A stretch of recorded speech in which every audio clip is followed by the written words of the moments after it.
Hello, this is Cindy from Cinders Papercraft.co.uk, and I am bringing you what I hope is going to be a really short tutorial. As you know, I am in the process of doing a tutorial for this expanding file.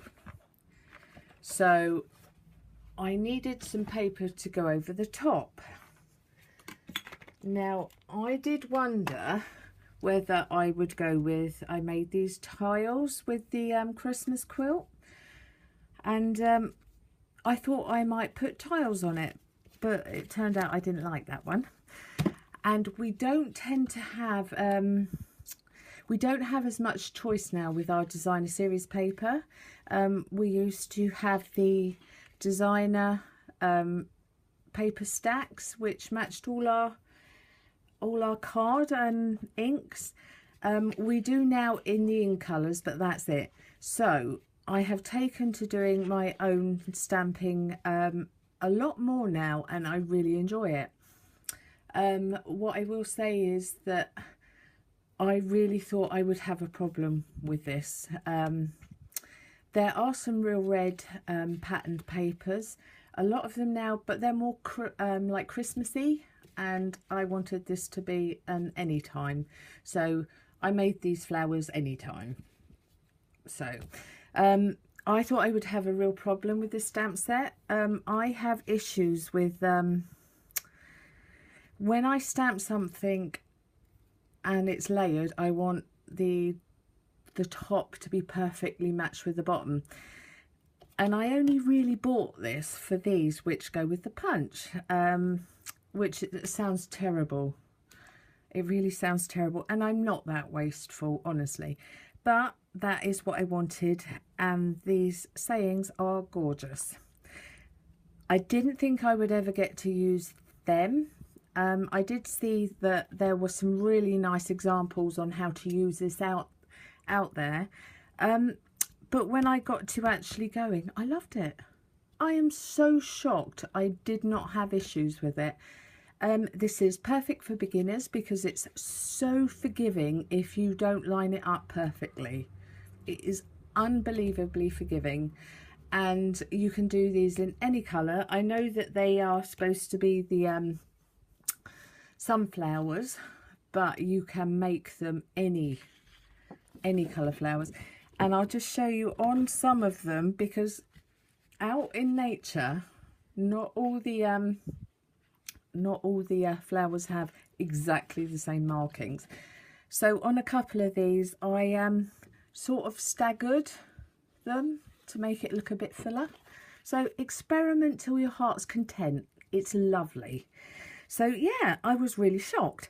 So I went with powder pink, real red, pear pizzazz, garden green, and I also went with Sahara sand for the centre. Now, before I ever start stamping up anything layered, I always do a sample sheet to see which colours I liked. That is Sweet Sugar Plum, and I feel that that took the red out of the red. Does that make sense?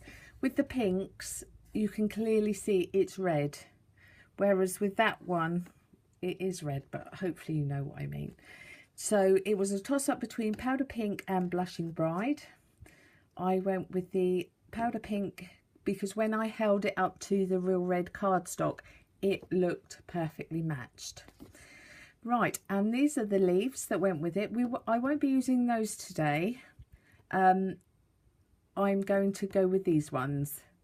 That was the Lemon Lime Twist with the garden green, and that is the Pear Pizzazz and garden green. I do like this Early Espresso Centre, but I'm not going with that one today. And that is with the other leaf. I didn't think, for me, I'd rather the other leaf.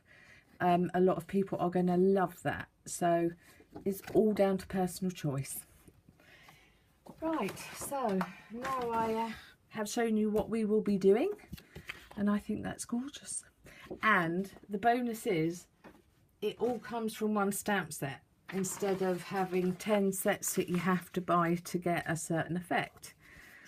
Let's turn that over, otherwise that is going to mess with Don't you just love it? This is how I do my to make any size box. I will do a tutorial if anyone would like to see how that's done.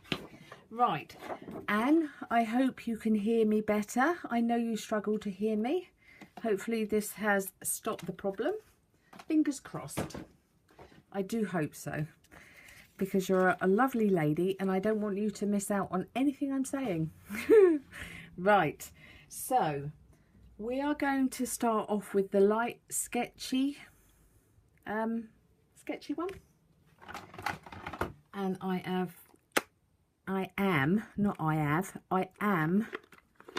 going to lay down some of the ink. Oh, I get ink everywhere. Right, so we are just randomly going to stamp this down, and it is supposed to look like that, which is why I am so surprised I haven't had a major issue with this. Right, make sure you go off the edges.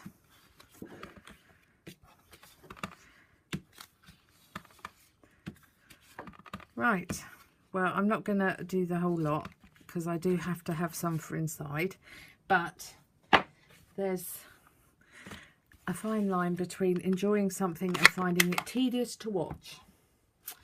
Right, so the real red. Now this is the way I can explain it. That to me seems like it's fairly flat compared to the rest. It's got like a straight-ish bit to it.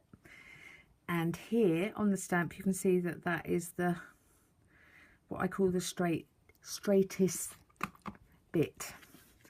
So you are literally, you'll find that it's a lot easier when you're not looking down over equipment.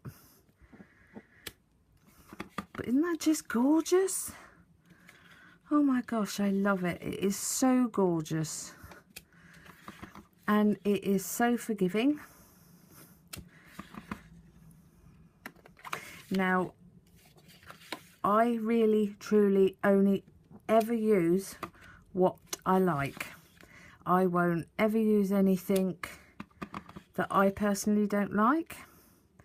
I am a demonstrator, but I only use things that I actually like. Right, so as you can see, there's different shades, which is excellent.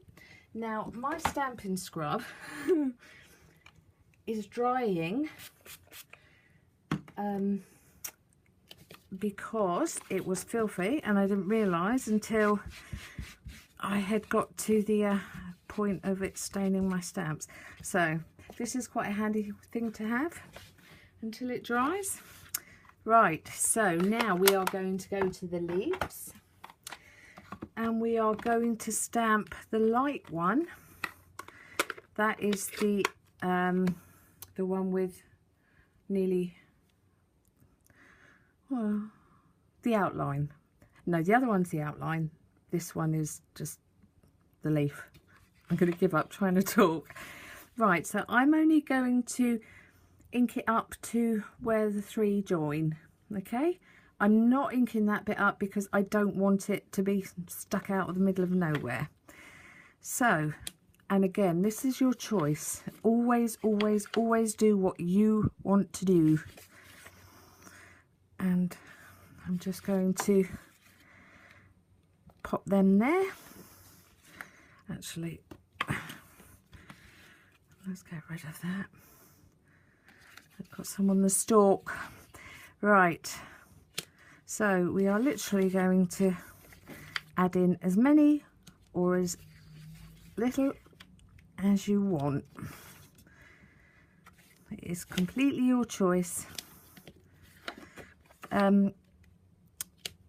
I actually do love stamping my own paper. The gorgeous Crafty Caroline. She was the first one that showed me how to do paper. Let's see, look, I done an oops, but I will go over that anyway.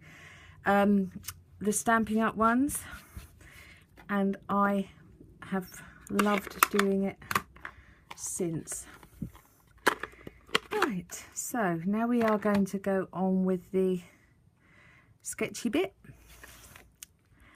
and you just line it up over the top. Again, this does not need to be perfect.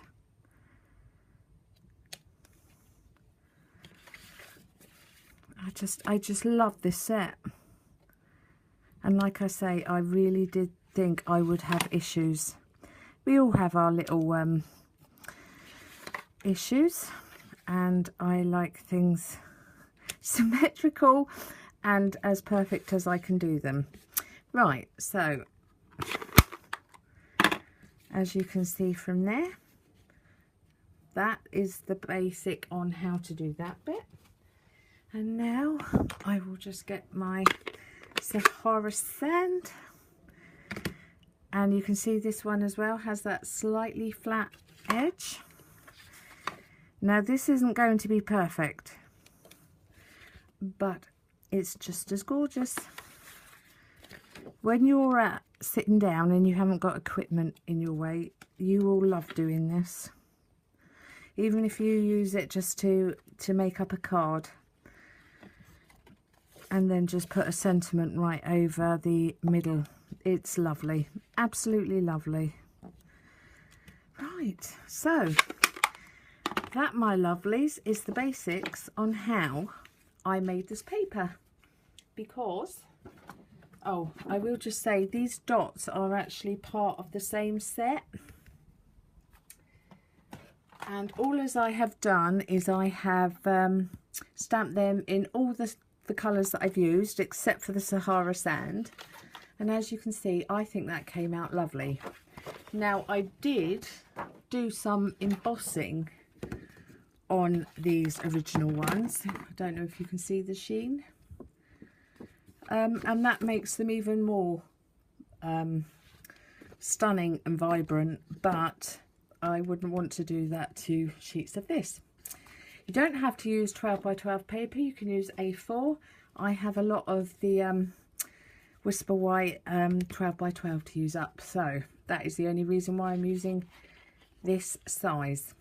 Right, so I'm going to say ta-ta for now, and I am going to be recording the expanding file. I needed to show this to you separately so that it didn't eat into the time of the other one. Right, so Anne, I hope you can hear this. I really do. Fingers crossed.